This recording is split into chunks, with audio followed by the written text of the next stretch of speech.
औज़ु बिल्लाहि मिनश शैतानिर रजीम, बिस्मिल्लाहिर रहमानिर रहीम।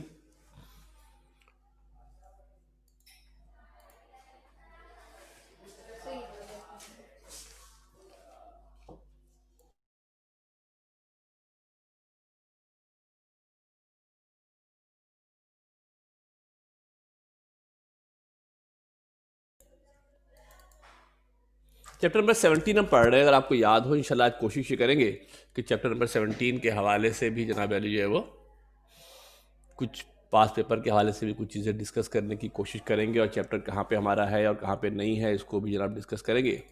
आज जो हम टॉपिक करने जा रहे हैं, लास्ट क्लास में शायद हमने किया था पेयर प्रोडक्शन ना। आज जो टॉपिक हमने करना है बेसिकली इसका नाम है एनिहिलेशन ऑफ मैटर। क्या नाम मेरे बेटा है? टॉपिक हम बेसिकली करेंगे उसका नाम है पेयर एनिहिलेशन। नाम है क्या मेरे बेटा? पेयर एनिहिलेशन हमारे पास नाम है। थोड़ा लिखने में टाइपिंग में मिस्टेक हो गई है, करेक्शन जनाब कर देते हैं। ज़रा तवज्जो देके देखिएगा, एक मिनट ज़रा सा।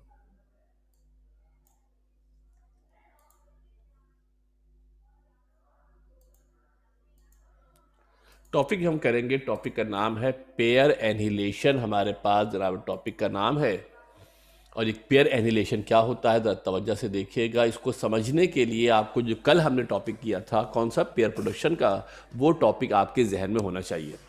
ये बेसिकली जो पेयर प्रोडक्शन का टॉपिक था ये उसी से रिलेटेड टॉपिक है।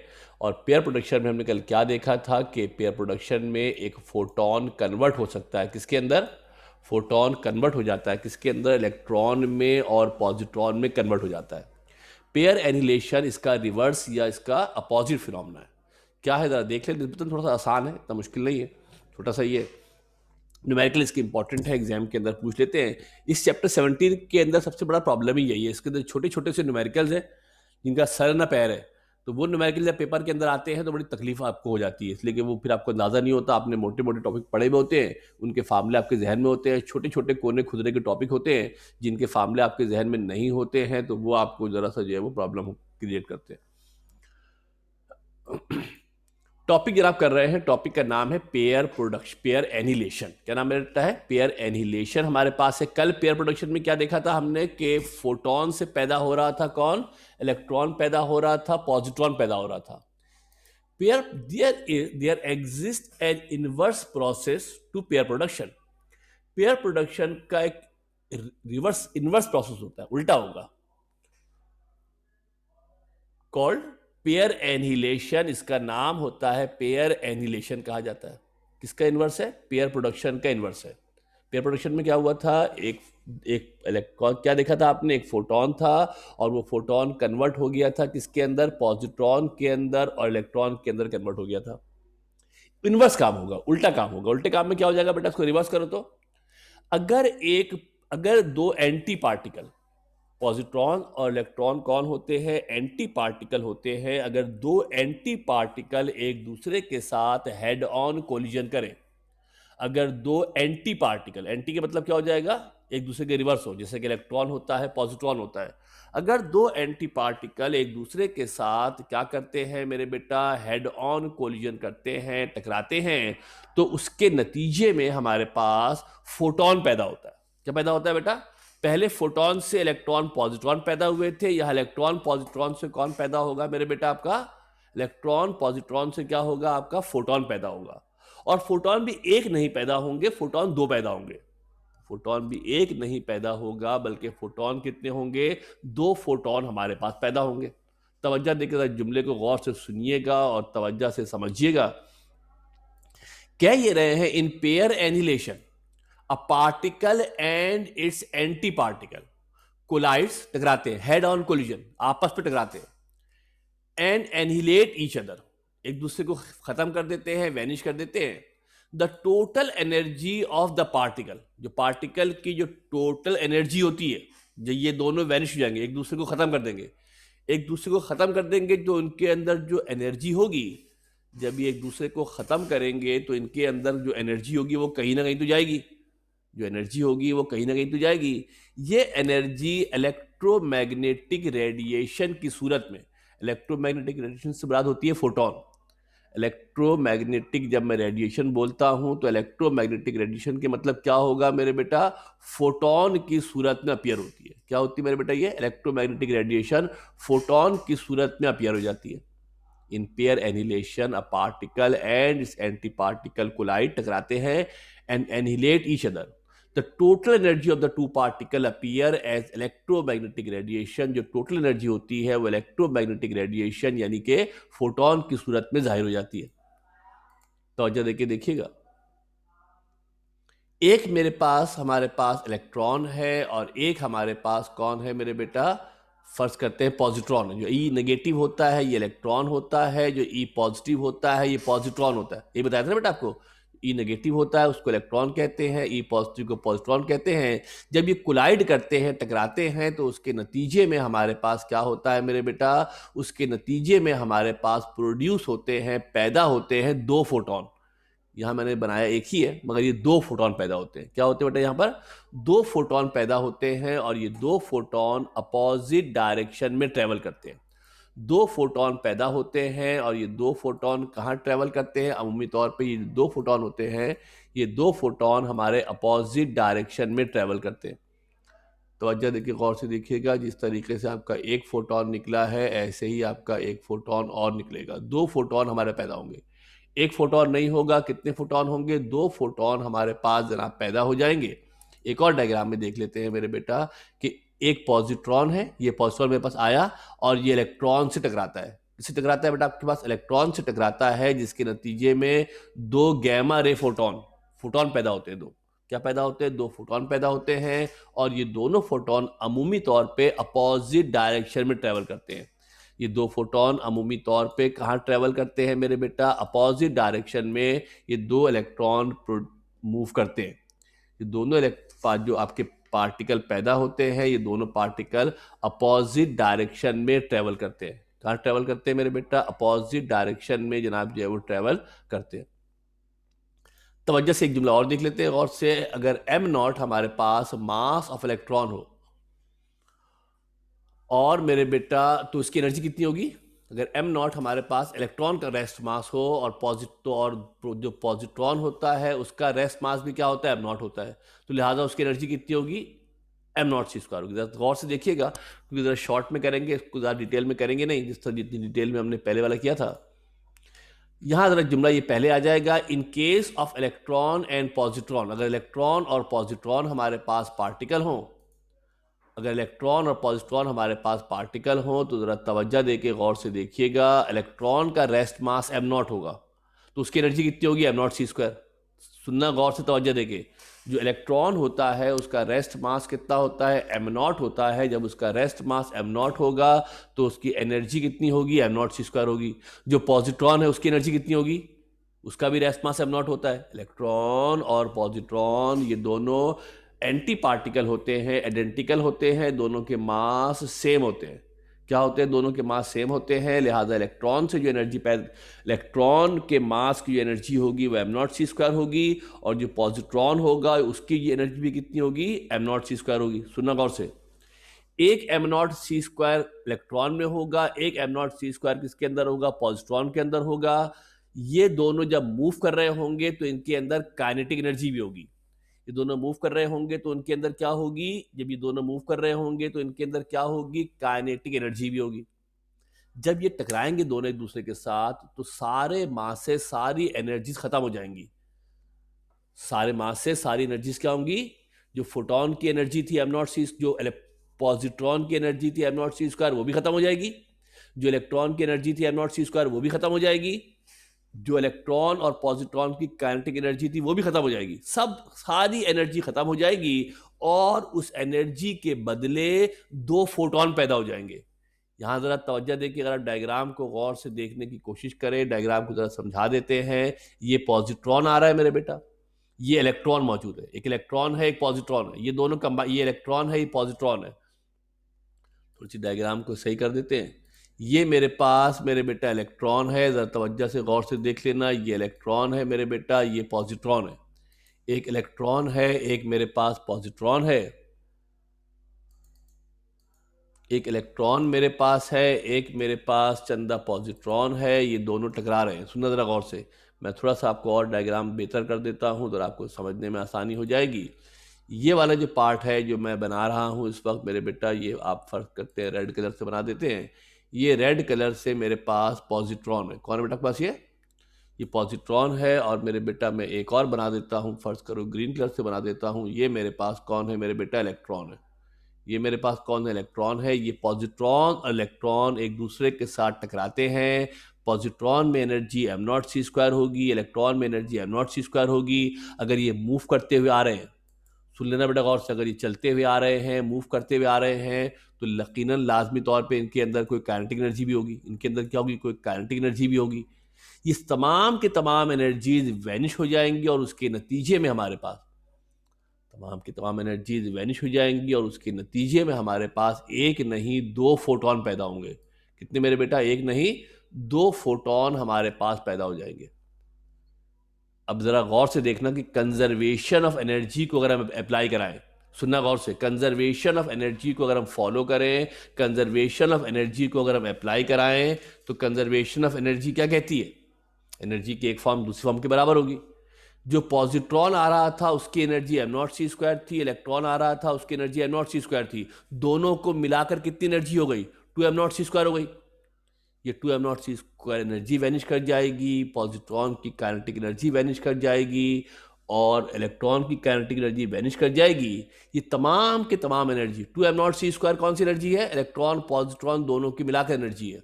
ये दोनों एनर्जीज वैनिश कर जाएंगी, kinetic energy of electron positron सब वैनिश कर जाएंगे और नतीजे में हमारे पास क्या पैदा होगा मेरे बेटा? नतीजे में हमारे पास क्या पैदा होगा मेरे बेटा? दो फोटोन पैदा हो जाएंगे। क्या पैदा हो जाएंगे मेरे बेटा? दो फोटोन पैदा हो जाएंगे। और इक्वेशन क्या बन जाएगी मेरे बेटा? गौर से देखो, 2m0c² equal to kinetic energy of electron plus kinetic energy of photon. ये सब वैनिश हो गए हैं। नतीजे में क्या पैदा हो गए? दो फोटोन पैदा हो गए। तवज्जो से गौर से अगर ध्यान से देखेंगे तो ये इक्वेशन पेयर प्रोडक्शन जैसी इक्वेशन है। ये पेयर प्रोडक्शन जैसे ही इक्वेशन है, मगर फ़र्क ये है मेरे बेटा कि पेयर प्रोडक्शन में एक फोटोन होता था, यहाँ पर हमारे पेयर प्रोडक्शन में हमारे पास एक फोटोन होता था, यहाँ पर हमारे पास दो फोटोन है। कितने मेरे बेटा? जो फोटोन पैदा हो रहे हैं वो एक नहीं बल्कि दो फोटोन पैदा हो रहे हैं। कितने हो रहे हैं मेरे बेटा? एक नहीं दो फोटोन हमारे पास पैदा हो रहे हैं। बस दोनों इक्वेशन में गौर से देखोगे तो इतना ही फर्क है। आगे देखते हैं बेटा, if the kinetic energies of the to initial particles were both smaller than m0c²।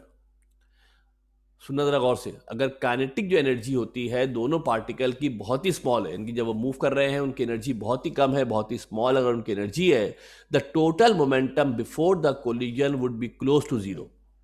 जो टोटल मोमेंटम होगा जब काइनेटिक एनर्जी बहुत ही कम है, ना होने के बराबर है, तो इसका मतलब है कि उनकी वेलोसिटी भी बहुत कम होगी। जब वेलोसिटी बहुत कम होगी तो मोमेंटम भी बहुत कम होगा।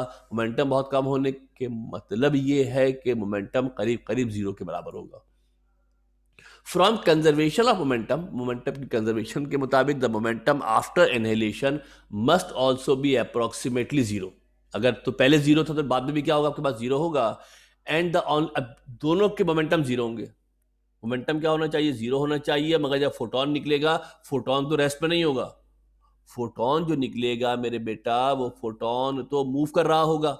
ऐसे ही होगा ना भाई? मूव भी कर रहा है, कह रहे हैं मोमेंटम भी जीरो है। मूव भी कर रहा है और क्या कह रहे हैं कि इसका मोमेंटम भी जीरो हो। ये उसी सूरत में मुमकिन है जब दोनों फोटोन अपोजिट डायरेक्शन में ट्रेवल करें। अपोजिट डायरेक्शन में ट्रेवल करेंगे तो एक दूसरे के मोमेंटम को कैंसिल कर देंगे। शुरू में मैंने कहा था कि जब एक पॉजिट्रॉन और एक इलेक्ट्रॉन हेड ऑन कोलिजन करते हैं तो दो फोटोन पैदा होते हैं, travelling in opposite direction, travelling in opposite direction. इसकी वजह से मोमेंटम, अगर तो पहले बहुत ही कम हमारे पास अगर एनर्जी बहुत ही कम है। More typically the positron entering the solid having momentum, whereas the electron originally present in solid are almost at rest। आमतौर पे जनरली जब बात करते हैं तो इलेक्ट्रॉन तो पहले से कहाँ होता है? एटम के अंदर होता है, सॉलिड के अंदर होता है, न्यूक्लियस के अंदर होता है पहले से। करीब करीब रेस्ट में हम अज्यूम करते हैं कि रेस्ट के करीब करीब है। अलबत्ता जो फोटोन आ रहा होता है उसके अंदर मोमेंटम होता है। लिहाजा then the path of the two gamma ray photon are at some angle. अगर तो दोनों की एंगल शुरू में जीरो, अगर दोनों की एनर्जी बहुत कम थी तो जो फोटोन पैदा होंगे उन फोटोन की डायरेक्शन अपोजिट होगी। मगर अगर पॉजिट्रॉन की एनर्जी बहुत ज़्यादा है और इलेक्ट्रॉन की एनर्जी बहुत कम है तो फिर कोई एंगल भी बन सकता है, फिर कोई एंगल भी। अगर आप ऊपर वाले डायग्राम देखो मेरे बेटा, तो मैंने दोनों जो आपके पास कौन थे, गैमा रे फोटोन थे, इन दोनों को मैंने अपोजिट डायरेक्शन में ट्रेवल करवाया है। नीचे वाली डायग्राम को देखो तो इनके दरमियान कुछ एंगल बन रहे हैं, इनके दरमियान कुछ एंगल हमारे पास फॉर्म हो रहे हैं। एंगल उस वक्त फॉर्म होते हैं जब एक की एनर्जी ज़्यादा होती है, दूसरे की एनर्जी कम होती है। Then the path of the two gamma ray photon are at some angle to each other, and these paths intersect at the position of the pair annihilation event. तो ये आपके पास मेन इंपॉर्टेंट बात है pair annihilation के हवाले से। दो बातें आपको याद होनी चाहिए। एक तो इसमें से एमसीक्यूज बनता है, the reverse phenomena of pair annihilation is called dash. Pair annihilation का रिवर्स फिनोमेना डैश होता है, तो the answer is pair production. या इस तरह पूछेंगे the reverse phenomena of pair production is dash, कि पेयर प्रोडक्शन का रिवर्स फिनोमेना डैश होता है। तो पेयर प्रोडक्शन का रिवर्स फिनोमेना कौन होता है? पेयर प्रोडक्शन का जो रिवर्स फिनोमेना हमारे पास होता है वो पेयर प्रोडक्शन का जो रिवर्स फिनोमेना हमारे पास होता है वो पेयर एनिहिलेशन होता है। ये दोनों एक दूसरे के रिवर्स फिनोमेना होते हैं। ये दोनों एक दूसरे के क्या होते हैं मेरे बेटा? ये दोनों एक दूसरे के जो है वो रिवर्स फिनोमेना हमारे पास होते हैं। All of these are the reverse phenomena of each other. ये दोनों एक दूसरे के रिवर्स फिनोमेना हमारे पास जनाब जो होते हैं। ठीक है, ये दोनों क्या होते हैं हमारे पास? एक दूसरे के रिवर्स फिनोमेना हमारे पास जनाब जो होते हैं। ये आपको याद होना चाहिए, ये इक्वेशन याद होनी चाहिए। जो इक्वेशन मैंने लिखी मेरे बेटा यहाँ पर, अक्सर कंफ्यूजन क्या होती है कि अगर आप पेयर प्रोडक्शन को और पेयर एनिहिलेशन की इक्वेशन को देखें तो बहुत सारे लोग समझते हैं एक जैसी है। डिफरेंस समझ लेना इक्वेशन के अंदर, डिफरेंस समझ लेना इक्वेशन के अंदर कि जो पेयर प्रोडक्शन की इक्वेशन थी, जो पेयर प्रोडक्शन की इक्वेशन थी उस पर एक फोटोन था, यहाँ पे टू नहीं था, यहाँ पर टू मौजूद नहीं था। पेयर एनिहिलेशन में हमारे पास टू होता है, पेयर एनिहिलेशन में हमारे पास टू होता है। एक तो एमसीक्यूज के हवाले से इंपॉर्टेंट है, इक्वेशन के हवाले से इंपॉर्टेंट है, और मोस्ट इंपॉर्टेंटली ये आपका न्यूमेरिकल के हवाले से इंपॉर्टेंट है। किसके हवाले से इंपॉर्टेंट है मेरे बेटा? न्यूमेरिकल के हवाले से भी हमारे पास जनाब जो है वो इंपॉर्टेंट है। ठीक है मेरे बेटा, तवज्जो देकर जरा गौर से ध्यान से सुन लीजिएगा। तो ये हमारे पास है। नेक्स्ट हम क्या करते हैं मेरे बेटा, इसका न्यूमेरिकल है वो करने की कोशिश करते हैं, और फिर देखते हैं कि चैप्टर 17 में हम कहाँ पे स्टैंड करते हैं, कितना चैप्टर 17 हमने मेरे बेटा पढ़ लिया। बेसिकली मैं फिर कह रहा हूँ कि दो बात याद रखने की इसके अंदर, इस सवाल वाला आने का चांस बहुत ही रेयर है कि सवाल आपको पता है मैंने लिखा ही बहुत शॉर्ट है, मैं उसके बाद बड़ा करके लिख भी सकता था, मैंने जानबूझ के नहीं लिखा है इसको, कि ये बेसिकली सवाल के हवाले से तो बहुत ही कम है चांस है कि सवाल के हवाले से आए। ठीक है जनाब, न्यूमेरिकल के हवाले से, एमसीक्यूज के हवाले से हमारे पास इंपॉर्टेंट है। Next we will switch to the numerical of the pair annihilation. ये आता है एग्जाम में, फिर मैं भी आपको पास पेपर में सवाल लिखा भी देता हूँ। इससे पहले कि फर्दर जनाबते हैं मेरे बेटा, next we will go to the numerical of the pair annihilation. अगर आप सवाल देखें तो 2013 में सवाल आया है, ये 2013 का ये सवाल है, और आपको पता है कि इतने सारे सवाल हैं कि 10-10 साल पे जाके मौका आता है उनके रिपीट होने का।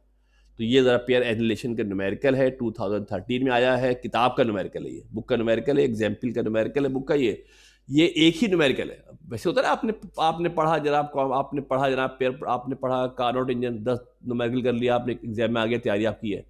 इसी तरीके से बहुत सारे टॉपिक थे, रिलेटिविटी पढ़ा 6-8 न्यूमेरिकल की, आपको पता है एक न्यूमेरिकल आएगा। ये वो टॉपिक है जिनके मेरे बेटा न्यूमेरिकल है एक एक दो, ये वो टॉपिक है जिनके न्यूमेरिकल है ही एक दो। तो ये अक्सर एग्जाम की जब आप तैयारी कर रहे होते हैं तो आखिर के दिनों में रवानी में रह जाते हैं, आखिर के दिनों में रवानी में रह जाते हैं। तो इन पे ज़रा फोकस कीजिएगा, इनको ध्यान से ज़रा सुनिएगा।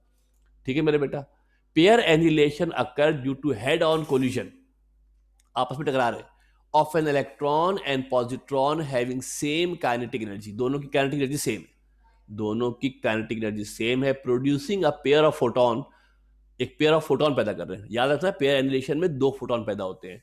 पेयर एनिहिलेशन के अंदर क्या होते हैं मेरे बेटा? दो फोटोन हमारे पास पैदा होते हैं, each having energy 2.5 mega electron volt. दोनों की एनर्जी कितने की, जो दोनों फोटोन पैदा हो रहे हैं उन दोनों की जो एनर्जी है वो कितनी है? 2.5 मेगा इलेक्ट्रॉन वोल्ट है।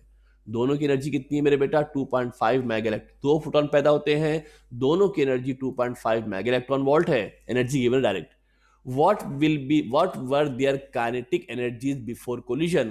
कोलिजन से पहले उनकी काइनेटिक एनर्जीज क्या होंगी ये हमने मालूम करना है। और सवाल में आपको गिवन है कि जो एम नॉट सी स्क्वायर है, कौन है मेरे बेटा, जो एम नॉट सी स्क्वायर है उसकी वैल्यू 0.511 मेगा इलेक्ट्रॉन वोल्ट है। एम नॉट सी स्क्वायर की जो वैल्यू है वो 0.511 मेगा इलेक्ट्रॉन वोल्ट हमारे पास जना वैल्यू। तवज्जो देखिए जरा, देख लें गौर से मेरे बेटा, इतनी आसान न्यूमेरिकल है, इतना आसान है कि करेंगे तो आपको हंसी आएगी। मगर प्रॉब्लम ये है कि एग्जामिनेशन हॉल के अंदर बैठकर उन 3 घंटों के दौरान ये फार्मूला आपको याद आ जाना, क्योंकि एक फार्मूला तो नहीं है ना बेटा, आप पूरी किताब के जब देने जाएंगे तो पूरी किताब में तो ढेर सारे फार्मूले, ठीक है जनाब। और उन एग्जाम के दिनों में तो फिजिक्स की भी याद होनी चाहिए, केमिस्ट्री की भी याद होनी चाहिए, मैथ्स की भी याद होनी चाहिए, तो that's quite tough job. Practice आपकी बहुत होगी तो आपको याद रहेगा मामला बेटा। अभी तो पढ़ना बड़ा आसान है, पेपर करना मुश्किल है। पढ़ना बहुत आसान है मेरे बेटा, पेपर करना बड़ा मुश्किल पड़ जाता है। इसकी वजह ये होती है कि पेपर के अंदर जब आप पढ़ रहे होते हैं तो फार्मूला सामने है ही एक, आपको पता ये लगेगा फार्मूला, मगर जब एग्जामिनेशन हॉल के अंदर जाओगे आप, ये एक जितने सारे सैकड़ों फार्मूले, उनमें से कौन सा सिलेक्ट करना है, ये ज़रा इंपॉर्टेंट मसला होता है। एनर्जी ऑफ फोटोन गिवन है, एनर्जी को एच न्यू कहते हैं। जो फोटोन की एनर्जी होती है उसको एच न्यू कहा जाता है। कितनी गिवन है मेरे बेटा, कितनी गिवन है चंदा, 2.5 इलेक्ट्रॉन वोल्ट गिवन है। कितनी गिवन है मेरे बेटा, 2.5 इलेक्ट्रॉन वोल्ट जनाब गिवन है, 2.5 मेगा इलेक्ट्रॉन वोल्ट गिवन है। और रेस्ट मास एनर्जी गिवन है कितनी, इलेक्ट्रॉन की जो रेस्ट मास एनर्जी है एम नॉट सी स्क्वायर वो कितनी है, 0.511 mega electron volt. M naught C square किसके बराबर है, 0.511 मेगा इलेक्ट्रॉन वोल्ट के बराबर है। दोनों गिवन है ना, यहाँ भी गिवन है, एम नॉट सी स्क्वायर की वैल्यू भी गिवन है और फोटोन की एनर्जी भी गिवन है। रिक्वायर्ड क्या है, काइनेटिक एनर्जी ऑफ पॉजिट्रॉन जिसको के प्लस कह सकते हैं, काइनेटिक एनर्जी ऑफ इलेक्ट्रॉन जिसको के नेगेटिव कह सकते हैं। दोनों बराबर है, दोनों मालूम करनी है। ये दोनों बराबर हैं और ये दोनों हमने क्या करनी है मेरे बेटा, मालूम करनी है, फाइंड आउट करनी है। पॉजिट्रॉन की काइनेटिक एनर्जी और इलेक्ट्रॉन की काइनेटिक एनर्जी दोनों बराबर है, ये हमने मालूम करनी है, फाइंड आउट करनी है। सॉल्यूशन देख लेते हैं बेटा, फार्मूला क्या है, 2h न्यू। समझ लेना बात गौर से, 2h न्यू है। ये घपला होता है, आप एक 2 लगाना भूल जाते हैं, इसलिए कि पेयर प्रोडक्शन में 2 नहीं है, ये पेयर एनिलेशन। सवाल में लिखा होगा पेयर एनिलेशन, पिछले सवाल में लिखवाया था, उसमें लिखा था pair production. 2h nu is equal to 2m naught C square kinetic energy of electron, kinetic energy of positron. 2h nu is equal to 2m naught C square plus kinetic energy of electron plus kinetic energy of electron. जो positron था मेरे बेटा, उस positron की जगह भी क्या किया मैंने, इलेक्ट्रॉन लगा दिया। सुन लेना बेटा गौर से, जो पॉजिट्रॉन था इसकी जगह पर भी मैंने इलेक्ट्रॉन लगा दिया है। जो 2 है हमारे पास वो तो 2 है। एच न्यू की वैल्यू गिवन है पूरी, कितनी वैल्यू गिवन है एच न्यू की, एच न्यू की वैल्यू गिवन है 2.5 mega electron volt. H new की जो वैल्यू है 2.5 मेगा इलेक्ट्रॉन वोल्ट हमारे पास जनाब वैल्यू गिवन है। एम नॉट सी स्क्वायर की वैल्यू पता है 0.511 मेगा इलेक्ट्रॉन वोल्ट, इस 2 से मल्टीप्लाई कर दिया। आगे देखते हैं, और ये दोनों काइनेटिक एनर्जी एक जैसी हो गई है। एक काइनेटिक एनर्जी, एक काइनेटिक एनर्जी कितनी हो गई, 2 kinetic energy. 1 kinetic energy plus 1 kinetic energy that will make it 2 kinetic energy हमारे पास हो गई है। 2 को 2.5 से मल्टीप्लाई करेंगे तो 5 आंसर आएगा। 2 को 2.5 से मल्टीप्लाई करेंगे मेरे बेटा तो 5 आंसर आएगा, 5 मेगा इलेक्ट्रॉन वोल्ट। जो 1 इसको मल्टीप्लाई करोगे 1.02 आएगा। यहाँ प्लस का इधर आएगा तो माइनस का हो जाएगा, यहाँ प्लस का था इधर आएगा मेरे बेटा तो क्या हो जाएगा चंदा, माइनस का हो जाएगा। और ये 2 काइनेटिक एनर्जी ऑफ इलेक्ट्रॉन है। 5 में से माइनस कर लेंगे 1.02, 5 में से माइनस कर लेंगे 1.02 तो कितना आ जाएगा 3.98। कैलकुलेटर में कर लेना, 3.98 मेगा इलेक्ट्रॉन वोल्ट है। ये 2 काइनेटिक एनर्जी है। 2 काइनेटिक एनर्जी मालूम करनी है तो जो 2 मल्टीप्लाई हो रहा तो यहाँ का डिवाइड हो जाएगा, 2 से डिवाइड कर लेना, 1.989 मेगा इलेक्ट्रॉन वोल्ट इसका आंसर आ जाएगा। प्रिसाइज कर दिया, थोड़ा सा देख लीजिएगा, हो सकता है पॉइंट में डेसिमल में आंसर में फर्क आ रहा हो तो चलेगा, कोई इतना बड़ा मसला नहीं है। पॉइंट में डेसिमल में कोई आंसर में फ़र्क आ रहा हो तो चलेगा, कोई प्रॉब्लम नहीं है। ये हमारे पास निकल आई काइनेटिक एनर्जी ऑफ इलेक्ट्रॉन। क्या निकल आई मेरे बेटा, काइनेटिक एनर्जी ऑफ इलेक्ट्रॉन निकल आई है। काइनेटिक एनर्जी ऑफ पॉजिट्रॉन भी मालूम करनी है, वो दोनों बराबर थी। जो काइनेटिक एनर्जी ऑफ पॉजिट्रॉन है मेरे बेटा वो काइनेटिक एनर्जी ऑफ इलेक्ट्रॉन के बराबर है, और जब बराबर है तो वही वैल्यू होगी, यानी कितनी होगी 1.989 mega electron volt. 1.989 mega electron volt हमारे पास होगी। ये अपने तर्ज का इकलौता न्यूमेरिकल है, ये अपने तर्ज का अकलौता हमारे पास जनाब न्यूमेरिकल है। अब इस सवाल को अगर ये बोर्ड में घुमाना चाहेंगे तो देखो, एम नॉट सी स्क्वायर तो घुमा नहीं सकते, एम नॉट सी स्क्वायर तो यूनिवर्सल कांस्टेंट है, एम नॉट सी स्क्वायर तो यूनिवर्सल कांस्टेंट है, ये घुमा नहीं सकते। फिर आपको काइनेटिक एनर्जी देनी पड़ेगी, वो दे नहीं सकते। तो इस सवाल में तो बहुत ज़्यादा वेरिएशन करने के कोई चांस है नहीं, वेरिएशन करने का बहुत ज़्यादा कोई चांस है नहीं। और ये डीटो बुक का सवाल है, ये एक एक दो सवाल हैं, एक एक दो सवाल हमारे पास है, मैं अभी आपको 5 ईयर में भी डिस्कस करते हैं तो आपको अंदाजा होगा। और भी बहुत सारे टॉपिक ऐसे हैं जो सिंगल टॉपिक है, हर टॉपिक के अंदर एक एक न्यूमेरिकल होंगे, एक न्यूमेरिकल दो न्यूमेरिकल बस, और वो एग्जाम में आ जाते हैं, वो एग्जाम में पूछ लिए जाते हैं, आ जाते हैं, तो लोगों को थोड़ी सी प्रॉब्लम यहाँ पर हो जाती है कि वो इतने सारे न्यूमेरिकल जब रिवाइज कर रहे होते हैं तो रवानी में रह जाते हैं। तो कार्बोनेट इंजन के आपने 10 न्यूमेरिकल थे, आपने 3 रिवाइज किए, आपको पता चल गया 10 हो जाएंगे ये वाले, मगर जब इसमें है ही एक और खुदा न खास्ता भूल गए और वक्त फॉर्मूला याद नहीं आया, तो दैट विल क्रिएट प्रॉब्लम, ये हमारे लिए जनाब मसला बन जाएगा। दूसरी बात ये मेरे बेटा कि आपको जो मिड टर्म का सिलेबस भी मिल चुका है मेरे ख्याल से, और इसके साथ साथ जो मिड टर्म का शेड्यूल है वो भी आपको मिल गया है। जो मिड टर्म का सिलेबस है, जो मिड टर्म का शेड्यूल है वो भी आपको मिल गया है, शायद पेपर का पैटर्न मैंने आप लोगों को समझा दिया था। ओके जनाब, तो आगे से मामले को बढ़ाते हैं। यहाँ पर ये 2013 का हमने न्यूमेरिकल जनाब कर लिया है। अब यहाँ पर हम इस पोजीशन में हैं कि थोड़ा सा चैप्टर नंबर 17, जो कि काफ़ी बड़ा चैप्टर है, काफ़ी चीज़ें इसमें से रेड्यूस भी हुई हैं, और जब पास पेपर आप खोल के देखेंगे तो वहाँ आपको काफ़ी फील होगा कि यार सर ये नई टॉपिक तो कराया नहीं है, इस टॉपिक का तो हमने नाम ही नहीं सुना। तो थोड़ा सा मैंने कोशिश की है, आज की क्लास में टाइम बचा भी लिया है मैंने, कि थोड़ा सा 5 ईयर को डिस्कस कर लेते हैं और आपको ये मेंशन कर दें कि कौन कौन सी चीज़ें इसके अंदर रेड्यूस कोर्स के अंदर है और कौन कौन से सवालात या न्यूमेरिकल रेड्यूस कोर्स के अंदर चले गए हैं जो आपको करने की ज़रूरत नहीं है, उसको देख के आप बिलवजह टेंशन लें। क्योंकि किससे पहले भी कोई बच्ची मेरे ख्याल में आई थी हमारे पास, तो वो जनाब वो यही सवाल जब लेकर आए तो पता चलता है कि ये तो रेड्यूस कोर्स के अंदर हमने पढ़ाया नहीं है। तो आप दिल में समझ रहे हैं कि सर ने पढ़ाया नहीं है, हकीकत के अंदर वो रेड्यूस कोर्स के अंदर था, जिसकी वजह से हमने उसको डिस्कस किया नहीं था। ये हमारा मेरे बेटा ज़रा देख लीजिएगा गौर से, ये हमारा चैप्टर नंबर जनाब सेक्शन सी के अंदर कहलाता है। ये आपका सेक्शन सी को तो भूल जाए ये आपका मेरे बेटा जरा देख लेते हैं, चैप्टर नंबर 17 है, सेक्शन बी के सवाल हैं। किसके मेरे बेटा? ये सेक्शन बी के हमारे पास ये सवाल हैं। ऊपर पता नहीं सेक्शन सी लिखा हुआ क्यों आ गया, इसको घुमा देते हैं।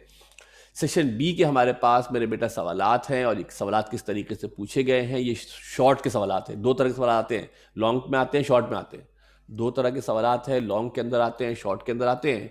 तो ये मेरे बेटा आपके सामने पूरा पास पेपर हमने सामने रख दिया है। 2010 से लेकर 2019 तक का जो पूरा पास पेपर है वो आपके सामने मौजूद है। और इसमें से पहला काम मैं ये करता हूँ कि आपको जो रेड्यूस कोर्स के हवाले से टॉपिक है वो आपको मैं अलग कर देता हूँ, ताकि आपको कोई कन्फ्यूजन ना हो कि जनाब ये सवाल सर ने पढ़ाया नहीं है।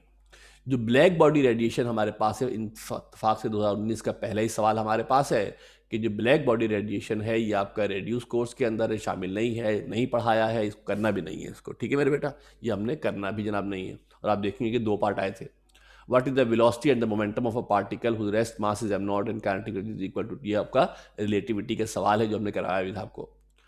2018 में सवाल आया था, write down the principle of relativity and two postulates of special theory of relativity. Postulates assumptions है, पोस्टुलेट्स जो है वो एजम्पशंस है, और जो कॉन्सिक्वेंसेज हैं वो रिजल्ट्स हैं।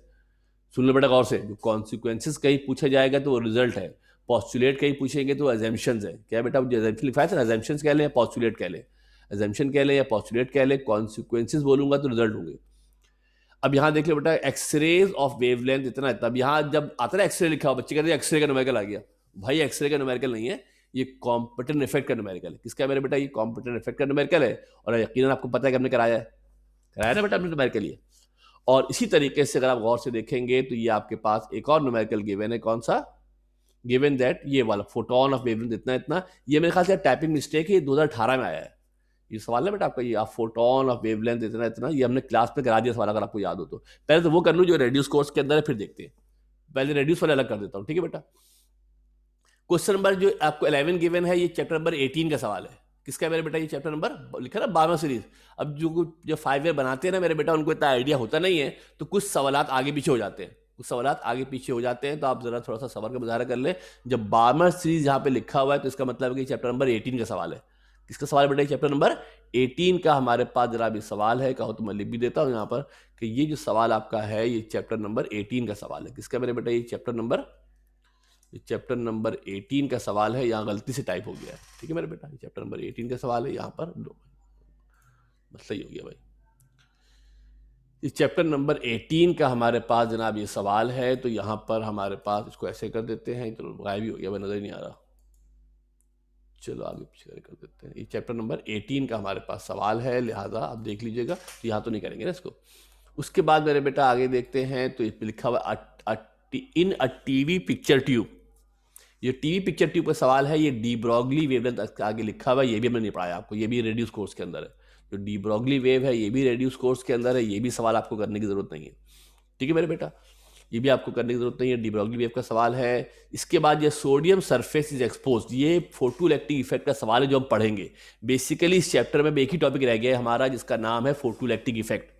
इस चैप्टर में हमारा एक ही टॉपिक रह गया है जिसका नाम क्या है मेरे बेटा, फोटो इलेक्ट्रिक इफेक्ट का एक टॉपिक हमारे पास रह गया है। इसके अलावा चैप्टर ऑलमोस्ट सारा हो गया। उसके बाद देख लो मेरे बेटा, ये फोटो इलेक्ट्रिक इफेक्ट का सवाल है।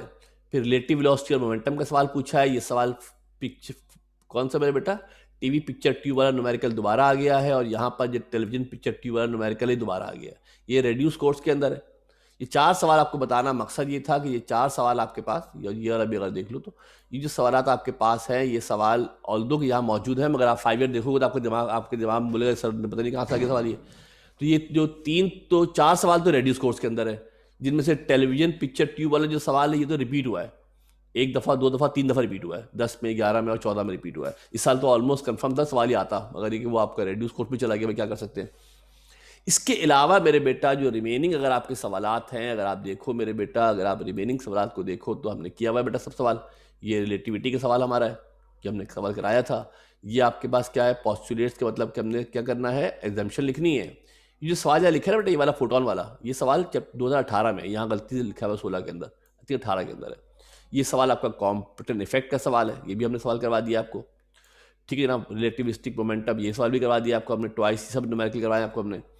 What will be the velocity and momentum, ये फिर वो एक सवाल आया किसका, रिलेटिविटी का सवाल। आप देख रहे हो बार बार सवाल आ रहा है आपके पास। ठीक है मेरे बेटा, assumptions of special theory of relativity बोलते हैं, एजम्पशंस बोलते हैं, या एजम्पशंस बोलो मेरे बेटा, या क्या बोलो आप एजम्पशंस बोल दें, या आप उसको जनाब वाली जो है वो लॉस बोल दें, वो सब मामलात उसके जो है वो एक ही हमारे पास है। ये आपका पेयर एनिलेशन का सवाल है जो हमने आज कराया आपको। ठीक है मेरे बेटा, ये पेयर एनिलेशन का सवाल इवन में करवा दिया आपको। ये given that M naught C square, अगर आपको याद पड़े तो शायद ये भी सवाल आपको करवाया हुआ है। ये रिलेटिविटी का सवाल है, ये सवाल आपके पास रिलेटिविटी का सवाल है। ये सवाल फोटोइलेक्ट्रिक इफेक्ट का है, और ये सवाल फिर आपका अगर आप गौर से देखो तो किसका है मेरे बेटा, ये रिलेटिविटी का सवाल। तो आप क्या देख रहे हो, रिलेटिविटी का सवाल बाकायदगी से आ रहा है। जो रिलेटिविटी का सवाल है वो आपका बाकायदगी से जनाब पूछा जा रहा है। एक सवाल सिर्फ ऐसा है जो नहीं हुआ है, इसलिए हमने पढ़ाया नहीं अभी, वो हम पढ़ाएंगे इंशाल्लाह आपको नेक्स्ट वीक में जब आएंगे तो इंशाल्लाह फिजिकल के अंदर पढ़ाएंगे। नेक्स्ट वीक से आपकी जो क्लासेस हैं मोस्ट प्रॉब्ली 18 तारीख हो जाएगी, तो फिजिकल क्लास आपकी जनाब होंगी। इसके बाद लॉन्ग भी देख लो बेटा। इसके बाद मेरे बेटा अगर आप लॉन्ग सवाल भी अगर आप इसमें से देख लें, ये लॉन्ग के सवालात हैं 19, 18, 17। एक सवाल है जो लॉन्ग में आता है बाकायदगी से, वो आता है कॉम्पिटेंट इफेक्ट। क्या आता है आपका, फोटोइलेक्ट्रिक इफेक्ट। एक सवाल आपका जो है वो फोटोइलेक्ट्रिक इफेक्ट का आपके पास आता है, ये हमने पढ़ाया नहीं, जैसे बताया आपको मैंने कि हम नेक्स्ट क्लास में पढ़ेंगे। 2018 में आया कॉम्पिटेंट इफेक्ट। कौन आया बेटा, कॉम्पिटेंट इफेक्ट आया।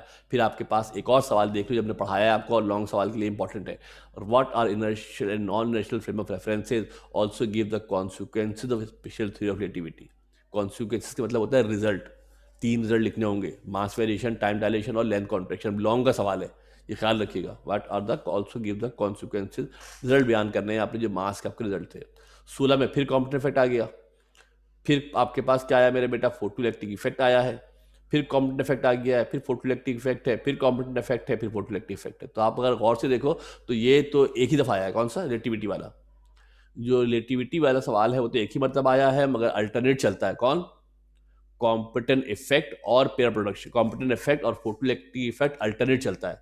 एक साल कॉम्पिटेंट इफेक्ट आता है, एक साल लॉन्ग में आ रहा है। देख लो और से, एक लॉन्ग में आ रहा है, जब हमने किया था कॉम्पिटेंट इफेक्ट। एक साल लॉन्ग में आ रहा है, एक साल फोटोइलेक्ट्रिक इफेक्ट आ रहा है, और एक साल आपके पास कौन आ रहा है मेरे बेटा, कॉम्पिटेंट इफेक्ट आ रहा है। अनफॉर्चुनेटली शायद कॉम्पिटेंट इफेक्ट आपका रेड्यूस कोर्स के अंदर शामिल, कॉम्पिटेंट इफेक्ट हमने मिड टर्म में शामिल नहीं किया है। अगर आप बोलो तो ऐड करा दूं बेटा मिड टर्म के पेपर के अंदर कॉम्पिटेंट इफेक्ट।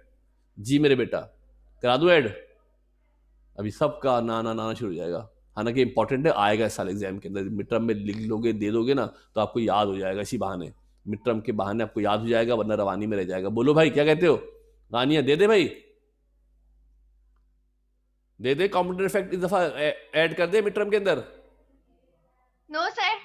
हैं, अबे ऐसा कैसे जुल्म ना करो यार। जो जो लोग चाह रहे हैं ऐड कर दे, हाथ रेस कर दे। जो लोग चाह रहे हैं ऐड कर दें कि सर ये ऐड बेटा, ये याद हो जाएगा इसी बहाने मिड टर्म का याद हो जाएगा। और तो समझ लीजिए बात, मैंने बोला क्या है, आप समझे नहीं बात। जब मैं कह रहा हूँ कि मिड टर्म शामिल कर देते, अरीबा ने अहमद ने कहा शामिल कर ले, वेरी गुड, अक्लमंद, अरीबा बहुत अक्लमंद है। अरीबा का कोई बात समझ में आ गई कि जब सर ये कह रहे हैं कि शामिल कर दो तो इसका मतलब पेपर के अंदर देंगे, तो पेपर के अंदर देंगे तो एक सवाल तो पक्का हो गया। है ना सियासत, है ना सियासत, शामिल कर ले भाई। देखो बेटा, ये मैं फिर कह रहा हूँ कि देखो, जब मिड टर्म हम लेते हैं, सुन ले बड़े गौर से, चलो शामिल कर लिया आप लोगों की, शामिल कर लिया भाई। या आप लोगों की ये जो सिलेबस मिला है उस पर नहीं लिखा हुआ, मगर वैसे शामिल कर देता हूँ मैं। ये आप लोगों की देखो, मिड टर्म लेने का मकसद ये होता है कि आपके एग्जाम की तैयारी कराना मकसद है। हमारा मकसद आपको रगड़ा देना नहीं है। अब जो सवाल एग्जाम के अंदर आने हैं, पक्के हैं, कन्फर्म हैं, आने ही आने हैं, तो अगर वो मैं मिड टर्म में ना दूँ तो हिमाकत है ना यार। वो सवाल तो मैं मिड टर्म में वही सवाल दूंगा जो एग्जाम में, बोर्ड में सवाल आने हैं, जो बोर्ड में एग्जाम में सवाल आने हैं, तो वही सवाल आपको जनाब देने हैं। तो मेरी तरफ से आप जो कॉम्पिटेंट इफेक्ट का टॉपिक है, किसका मेरे बेटा, जो कॉम्पिटेंट इफेक्ट का टॉपिक है, आप उसको, जो सिलेबस आपको मिला है उसमें आप एसटीआर के साथ साथ कॉम्पिटेंट इफेक्ट को भी ऐड कर ले। छोटा सा टॉपिक यार, इतना बड़ा थोड़ी कोई याद हो जाएगा आपको, समझ लो कि आपको मैंने पूरे आपके, मैंने इसीलिए ऐड करने से पहले ना मैंने आप लोगों के सामने पूरी कहानी रख दी। आप लोग ये बात समझ लो कि आपके सामने ये बात मौजूद है कि ये पेपर में सवाल आपका आना आना है, क्योंकि पेपर आपका सवाल ये आना आना है, तो इसलिए ज़रा बड़ा इंपॉर्टेंट मामला